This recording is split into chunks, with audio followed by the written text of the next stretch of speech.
She wore her loyalty and dedication like a large ruby pendant displayed prominently around her neck, often giving from the endless well of her heart. Quietly, graciously, she moved mountains for those she loved, never asking for anything in return. This year, when her youngest daughter moved on campus across town, she couldn't shake the hollowness that formed in her soul. It had also been forever since she had gotten together with her friends. So, for her birthday, she was throwing herself a party. Nothing extravagant, just a get together with all the people she loved. True to her nature, she didn't ask for help. She handled everything: the food, decorations, and music. Her only request was for them to come. But when no one showed, she felt invisible until one choice changed everything. Yes, I understand. No, don't be sorry. Brenda held the phone while looking out the window. The day was gorgeous, with the sun in full bloom. However, anxiety bubbled in her chest as she scanned down to the end of her block, willing a car to appear. Today she turned 52, and the party that she was throwing herself should have started 3 hours ago, but no one had yet to arrive. Tell Todd that I'll pray for his speedy recovery. She forced a smile in her voice as she scratched Allison's name off the list. One after another, the people who had RSVP'd last month were canceling at the last minute, offering excuses ranging from sick pets to being called into work. Brenda looked at her watch just as she had 2 minutes ago, then turned off the music, no longer able to stomach happy up-tempo songs on the carefully curated Birthday Jams playlist. Red and white balloons and streamers hung from the ceiling and the living room walls.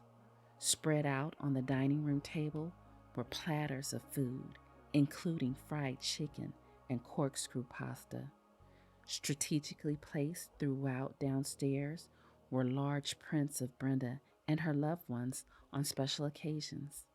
She had been up since 5 a.m. cooking, cleaning, and decorating, but was it all for nothing?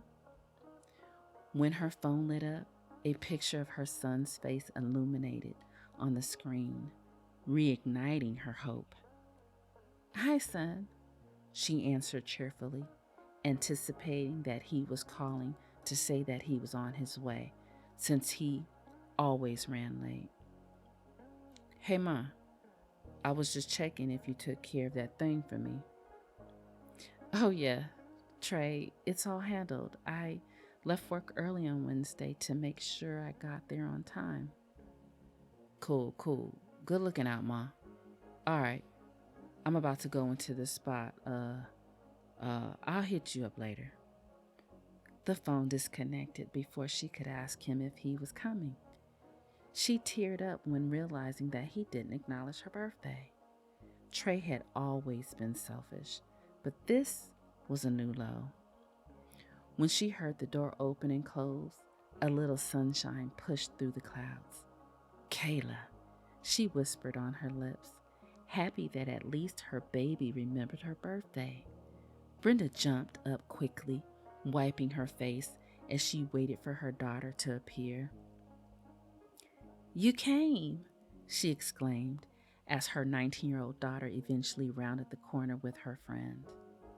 "I'm so happy to see you." "Oh, I can't stay. I'm going to a workshop at the university. I just stopped by to grab something from my room." When Kayla wouldn't make eye contact, Brenda's suspicions arose. She knew her daughter better than she knew herself. No eye contact meant that Kayla was hiding something. "But why? What about the party? I have all this food. Surely a workshop is not more important than your mother's birthday." Brenda screeched. "Why are you yelling at me?" "I'm not yelling, I'm just..." She tried to lower her voice and gain control. "I was just expecting you here today. You know I don't get to see you much anymore since you moved on campus. I was looking forward to spending time with you, and I told you well in advance, so you have no excuse for not staying. I don't know what you're trying to hide, but family comes first." The words came out before Brenda could reel them in. She didn't like when she became that insecure mother who pressured her children to spend time with her. Kayla dropped the book on the table and crossed her arms defensively. Her friend, wide-eyed, looked as if she wanted to back up out of the door. "You always do that. Tell me where I need to be instead of asking, and then try to guilt trip me if I don't comply. Like I said, there's a workshop on campus that can help me narrow my career path.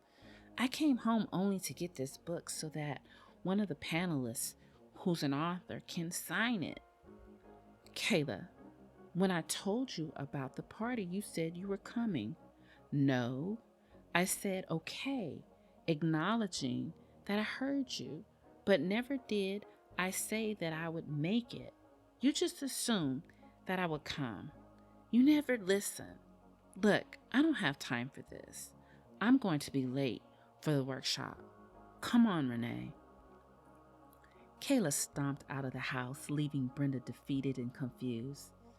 When Brenda got a look at the book that Kayla had accidentally left on the table, her hurt turned into anger. On the cover was a picture of a scantily clad Tina Blue, one of the biggest pop stars of the day. A workshop, my foot. Unable to contain herself, Brenda grabbed the book and ran to the door to give Kayla a piece of her mind, but stopped in her tracks when the conversation happening outside arrested her ears. "Don't you think you were a little hard on your mom?" Renee asked as she trailed Kayla down the walkway. "It's not like I was trying to hurt her, but she does too much, like I'm a kid. She needs to get a life of her own and stop using my brother and me to fill her void. Besides, I've been dying to meet Tina for years. I'm not missing this, not even for my mother's birthday." It was a punch to the gut. A stunned Brenda eased back into the house and fell onto the couch in tears. Today was a complete disaster. She sat frozen, crying, agonizing about her ruined birthday. How could it be that everyone she had invited did not show? It wasn't until she looked down and realized that she was still holding the book that a light bulb went on. Her ex-husband, Daniel, was a big-shot entertainment lawyer who represented lots of celebrities, including Tina Blue. He was the common denominator and the one who had connections with their shared friends and their children. Brenda sat up and pulled out her phone, opening up Instagram. She suspected why everyone, including her children, had not shown up today. When the images hit her eyes, her blood boiled hotter than fish grease. Pictures of a lavish party at Daniel's estate filled her screen. Some of the same friends, including Allison, who called recently to cancel, were there smiling, holding champagne flutes and posing with Shireen. The woman was hateful and conspired against Brenda every chance she got, which was crazy since Brenda and Daniel had been divorced for 10 years, and Shireen was now living Brenda's former life. Brenda would bet her last dollar that Shireen threw a party to spite her. Seeing how her so-called friends ditched her for Shireen triggered Brenda's deepest insecurity. She needed air. After finding her keys, she escaped to the park, where at first she sat in her car wondering when her life had stopped feeling like hers. When she first married her now ex-husband Daniel, he was already rich and an upcoming entertainment lawyer with powerful and famous friends. His world came with galas, red carpets, and the fake pretentiousness of that world. Brenda was the opposite. She was introverted, eclectic, and couldn't care less about the fame. Arts, nature, and the simple things like spending time with family and friends brought her joy. Living in Daniel's world came with immense pressure to look and act the part. External opinions molded her into who they thought Mrs. Daniel Washington should be. Brenda tried to adjust to the lifestyle, attempted to appreciate it, but lost herself along the way. No matter how many limited edition handbags or expensive cars she drove, she never felt like she fit in. She felt invisible. The pressure unnerved childhood insecurities that she had long buried. When her parents divorced, her dedicated father stopped coming around. Brenda was 12, and his absence created feelings in her of not being good enough. Feelings that etched their way into her psyche as she watched on like a stranger as her father gave time and attention to his new family. Over the years, Brenda worked hard to forget the pain, but it resurfaced when she entered Daniel's world. She could never escape the sense that she was chasing people to like her. Even with her children, after their divorce, Brenda always felt the threat that they would not love her like they loved their father, who could give them the world. Her fear of losing them grew into a neediness to be appreciated and loved. At the park, Brenda walked aimlessly, consumed by the heaviness of the day. Her revelations were still raw in her chest. From a distance, she could hear rhythmic Latin music coming from somewhere inside of the park. Eventually, she came upon a group of people dancing to salsa music. She could tell that they were having the time of their lives, laughing and dancing. Brenda got so entrenched in watching them, she didn't notice the instructor in his bright yellow short set in front of her until he was pulling her into the center of the group to dance. "Come, you join my class. It's medicine for crying." No, I can't," Brenda resisted, but he did not listen. "Have you done this before?" He spoke with a thick Cuban accent. "No, I haven't." As soon as she got the words out, memories of a life before marriage and kids flooded her mind. She used to dance all the time. Latin, hip-hop, and African were among her favorites. How could she have forgotten? It took a few minutes for her hips and feet to remember, but soon she was dancing and sweating. Something cracked open inside of her. Chains began to break. Forgotten were the platters of uneaten food on her dining room table.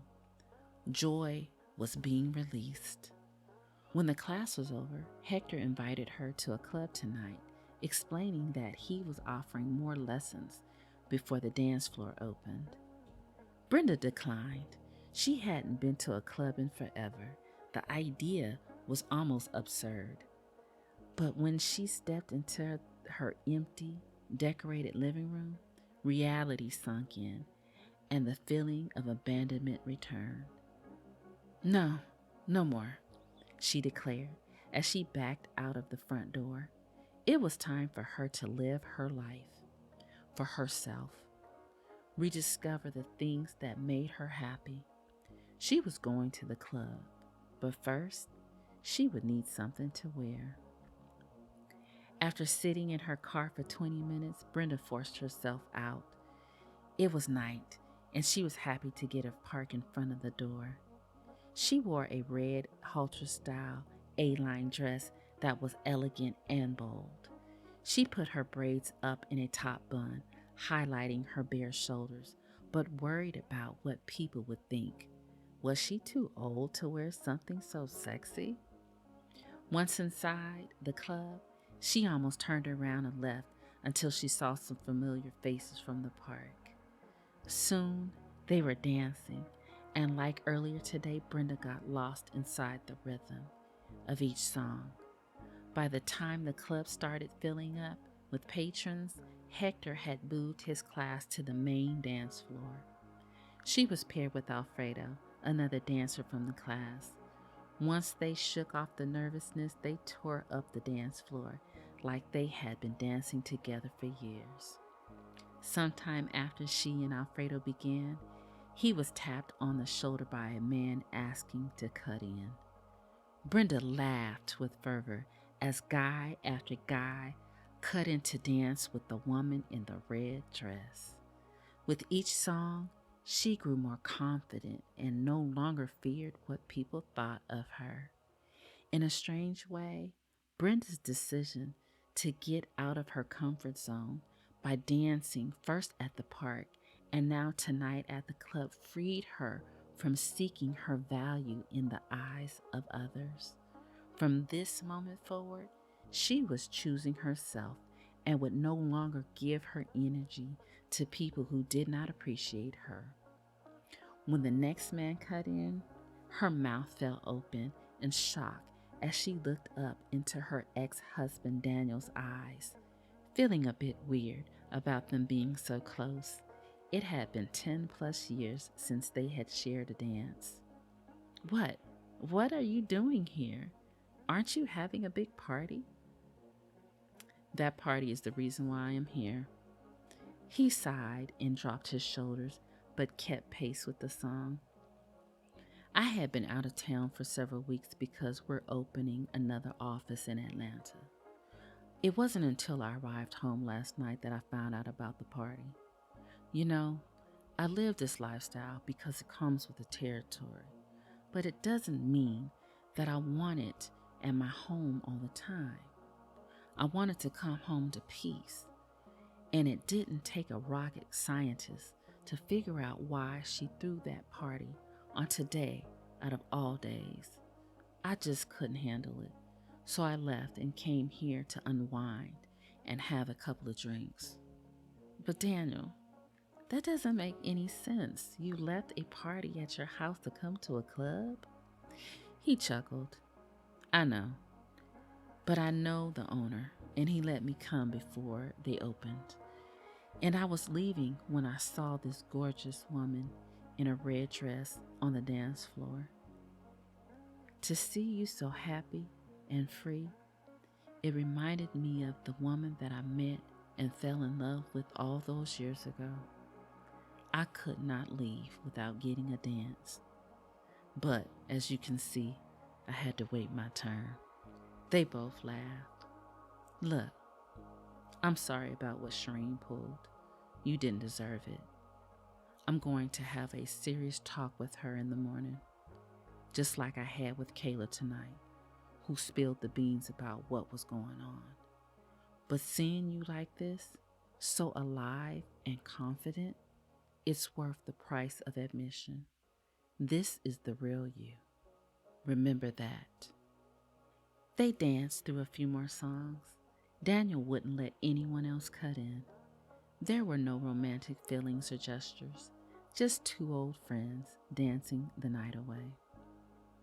At 1 a.m., Brenda unlocked her front door and let herself inside the house. Kayla emerged from the kitchen eating out a carton of ice cream. Mom, what the heck? Where have you been? I've been here like 2 hours waiting for you, and why haven't you answered the phone? And I'm sorry for, earlier.